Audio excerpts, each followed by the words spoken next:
about the little details. I worried that there were going to be bugs or forest fires, or that it was going to be too cold. And if I'm being honest, I was a little afraid of the dark. And now because of all that, I decided that I wanted to pack for myself. I even told my dad not to help me pack because I wanted to get every little detail right. And as it turns out, I got myself so worked up, worrying about every possible scenario that could happen on that camping trip, that I completely forgot to pack. And I showed up with an empty cooler. Now, the fact that I hadn't brought anything on our camping trip that first night didn't seem to matter at first. And then the sun started to go down. So, hiding my shivers from my dad, I asked him how we were going to stay warm that night, because I didn't have any clothes other than the ones I was already wearing. Well, he looked at me, and like out of nowhere, he hands me this.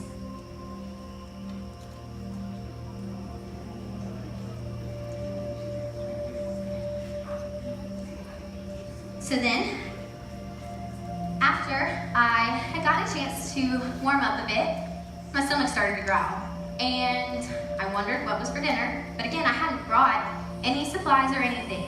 So I asked my dad how we were going to eat that night, and it turns out he had a plan for that too. And he told me we were going fishing. But after hours of not catching anything, he had a plan for that too.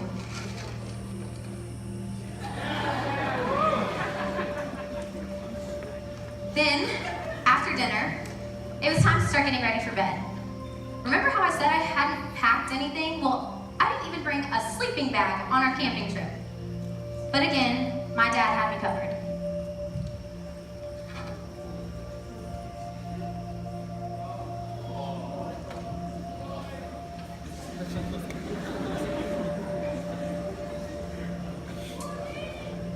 After that, I didn't even need to ask.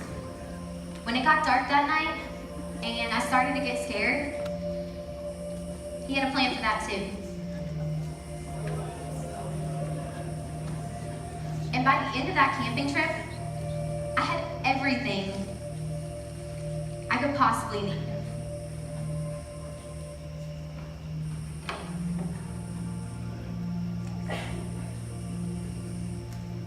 Now, that camping trip was the day I knew my dad could do anything. I came to that trip with nothing but worry. But as I laid there that last night, looking at all the stars, I had everything I needed. Not because I had packed anything, but because my dad had. You know, it's a little bit like the kingdom of God.